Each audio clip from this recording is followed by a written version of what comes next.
There is a new type of wager exploding online and on your phone.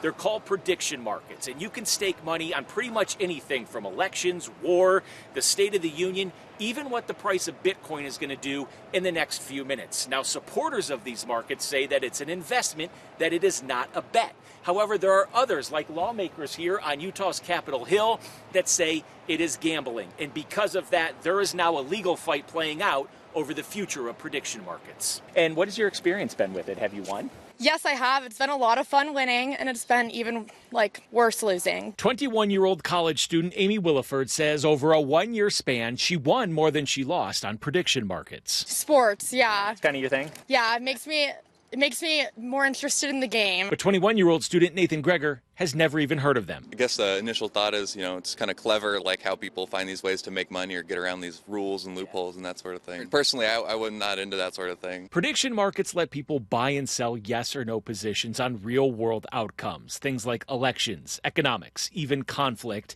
And they're growing in a gray zone that can look a lot like gambling without being treated like it. It's essentially a strange kind of democratization of gambling onto every aspect of life. So I'm sitting here at my desk. I've got Kelshi pulled up, and I want to show you how these markets work. When you go to the website, you will see that there are 10 categories to choose from, and then there's a bunch of subcategories within each one of those. Right now, I'm in the politics Trump subcategory where you can wager, will the U.S. confirm that aliens exist before 2027? Right now, $8.6 million has been wagered. And here's how it works. So if I put in $10, as it is right now, I'm set to gain $4 in profit if my prediction is correct. If I am wrong, then I lose everything. If that's not your thing, though, you can go over to the culture category and you can guess what the Scream 7 movie Rotten Tomatoes score will be. And if you want something a little bit different, you can go to the mentions category and you can wager what words will be said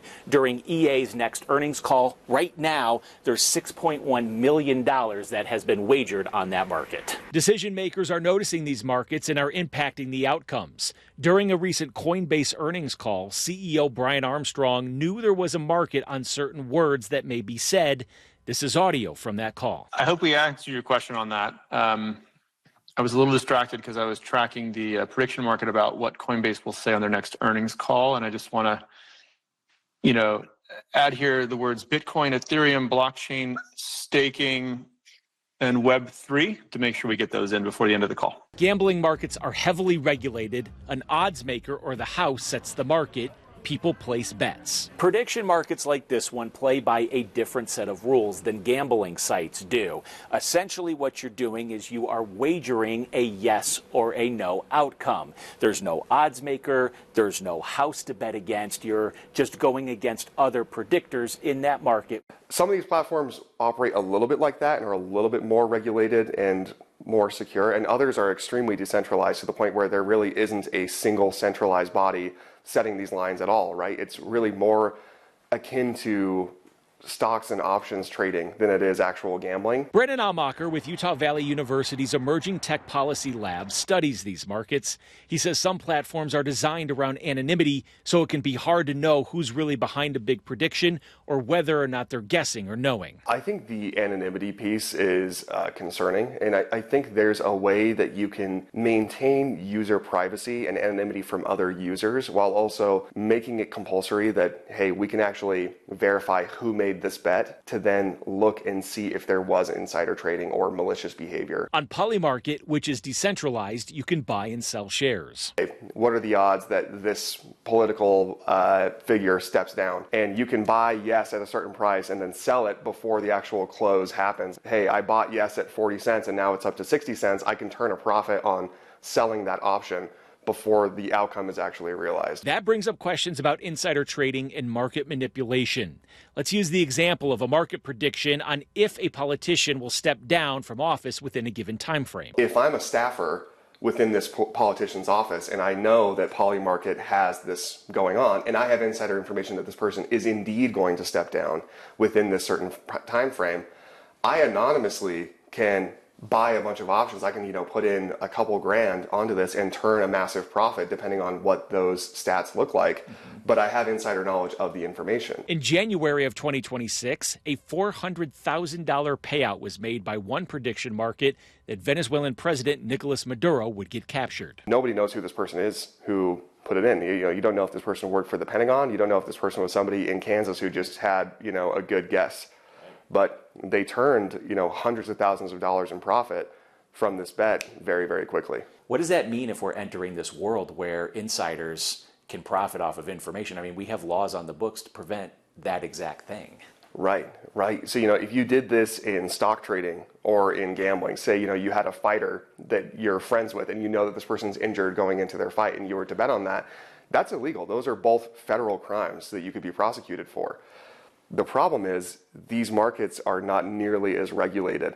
And so therefore there's not as much legal recourse. And also because of the anonymity of it, you can't really place legally in a big anonymous bet on a sports game, but you can place anonymous bets on, wars, conflicts. There's also prediction markets on if and when the United States will bomb another country. What does it mean that we are entering a world where people are rooting to profit off of potentially people being bombed and dying?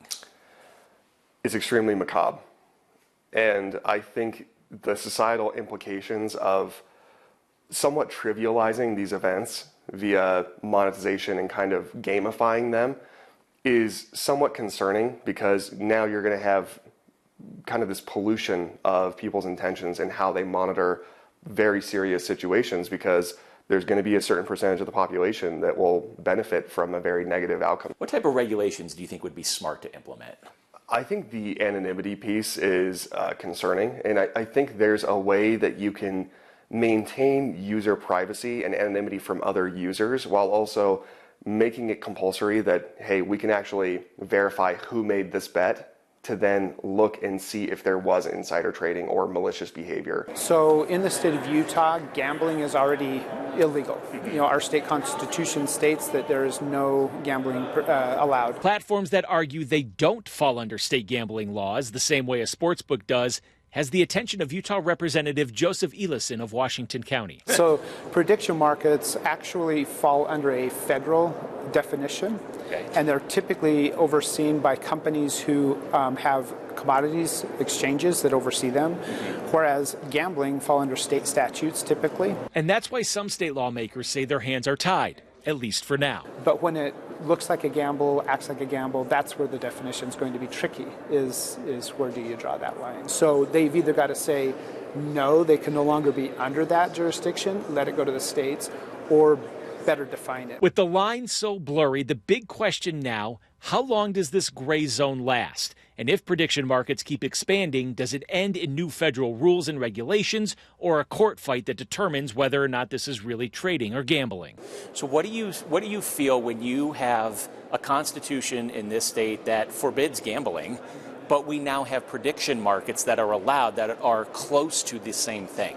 Yeah, my personal opinion is I do think that we're going to have to take it to court, most likely, because it does fall under, in our opinion, falls under the definition of gambling, a lot of the things that they're doing, and we can't allow that. There's already a battle brewing between the states and the Trump administration over regulation of these markets. Some states have said prediction markets are welcome to operate. And some states that say no, it's not going to be okay, and they're actually going after that federal regulatory authority. And so it's going to be interesting to see how this plays out over the next 2 to 10 years, because it's going to be a nationwide issue. In the middle of February, Commodity Futures Trading Commission Chairman Mike Seelig filed the court brief to defend its exclusive jurisdiction over what he called derivative markets, saying that the CFTC has regulated these markets for over 2 decades. The CFTC is taking an important step to ensure that these markets have a place here in America and have the integrity and resilience and vibrancy that our derivatives markets deserve. To those who seek to challenge our authority in this space, let me be clear. We will see you in court. Utah Governor Spencer Cox takes exception to Chairman Seelig's stance, writing on social media, "Mike, I appreciate you attempting this with a straight face, but I don't remember the CFTC having authority over the derivative market of LeBron James's rebounds. These prediction markets you are breathlessly defending are gambling pure and simple. They are destroying the lives of families and countless Americans, especially young men. They have no place in Utah. Let me be clear, I will use every resource within my disposal as governor of the sovereign state of Utah and under the Constitution of the United States to beat you in court. Tell me about when prediction markets first came on your radar. Well, we've seen this for a while, but really it's only the last 3 to 6 months where we've seen this rise of what we call prediction markets. More than half the states in the country have legalized gambling, but it's written in Utah state constitution that gambling is prohibited. What we've started seeing, though, is that these prediction markets are effectively doing the same thing with an app, and they're in effect skirting the law. As Utah's top law enforcement officer, Attorney General Derek Brown says there are legal distinctions, but someone is wagering on an outcome. Do you look at these prediction markets like a gamble? Is it gambling? I mean, the reality is it's the same thing. Brown co-authored a letter to Congress urging them to look at offshore prediction markets. He says he's legally looking at prediction markets in Utah, but believes the issue will make its way all the way up to the United States Supreme Court. What we have now are all the ills of social media, the depression, the anxiety, and now you add to that losing your rent money or your tuition. And so it's, in some ways, it's like all of those problems, but on steroids. But this legally falls outside the boundaries of gambling. So what is Utah to do? Well, I would argue that it is still gambling, and it's within the confines of our prohibition, because we're unique as a state. As you mentioned, it's in the Constitution. You can't gamble. And for hundreds of years, states have been able to regulate gambling in their states.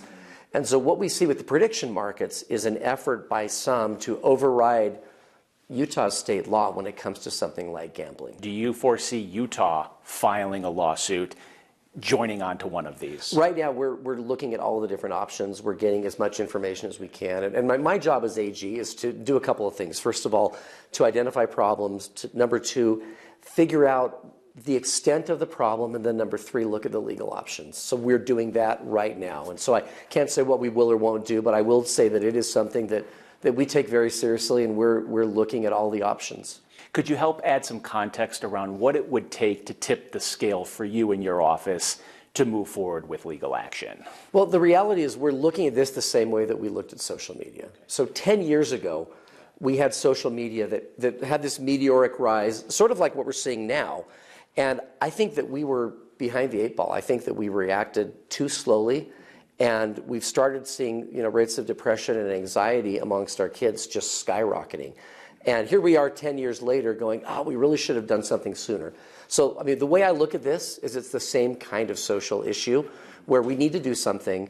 We need to look at what's out there. We need to look at the problems, and then we need to get ahead of this trend. Because what I don't want is 10 years from now us to basically say the same thing and say, yeah, back in 2026, when prediction markets became a thing, we really should have done something. Would one of your options be sending a cease and desist letter to these platforms saying you got to stop operating in our state? Well, at this point, we're looking at all the different options. But is that one option? That's what we do. There are always options. I mean, things like that are certainly options. But right now, we're not saying anything in terms of what we're going to do. We're just looking at all the information out there, like what's available, what are the tools that are there, and how do we, ultimately what we want to do is protect kids, protect families, because it's not just that the odds are so terrible, it's that this has societal harms. There's a reason that it's illegal under the Constitution. I mean, and has been since Utah became a state. I mean, it's not just because the odds in Vegas are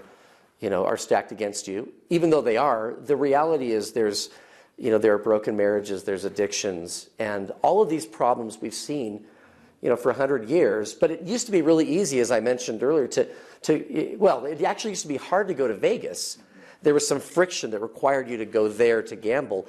Now that gambling device it's in your pocket. And worse, it's in every teenager's pocket. And that's the real concern. The governor did come out recently and responded to Mike Seelig and said, we will use all of our resources and we will beat you in court. That was the quote from the governor. So it sounds like we're gearing up for a legal battle. Do you have any response to that? No, I mean, we're certainly looking at options. He and I have spoken because he expresses the same concerns that I have. And he's talked about for a while now, he's talked about the problems with online sports betting. And there are legitimately issues that we're starting to see. And so honestly, it's an issue of identifying, A, what the problem is, the extent of the problem, and then B, what we can do about it. So I think the most important thing is to let you know this is on my radar screen. I mean, as Attorney General, one of my key issues, as I've said all along, is protecting kids. And to the extent that we're seeing this, it's really an online, it's a scourge. And we're seeing it, and it's getting worse and worse. And I know that there are kids in Utah that are doing it, and they're using technological means to get around our laws. And when the law sort of has this wink and a nod, here's a way to get around it, to effectively do the same thing but under a different name. I mean, as the state's chief law enforcement officer, I'm going to be looking at that really seriously. So do you feel like this is a state's issue, and if so, why? Absolutely, absolutely, because under the Constitution and our Constitution, states have a right to address things like gambling in their states. And so what we're seeing is this back and forth where there are those that would try to pit the federal government against the states and say that effectively the federal government has the ability to do what they want, to override the states. I mean, ultimately, the biggest problems that we see in our society, I believe, should be solved at the state level. And that's what attorneys general do, is I work together with AGs of both parties all across the country on issues like opioid addictions or social media problems. And this is just the next wave of those problems that we're seeing. And so we will work together with other AGs. And ultimately, really, I look at this as a state's problem, and I think states can come up with the best solutions. Would you like to see these prediction markets banned here in Utah? I believe they're already against the law in Utah. Gambling is banned under the Utah Constitution.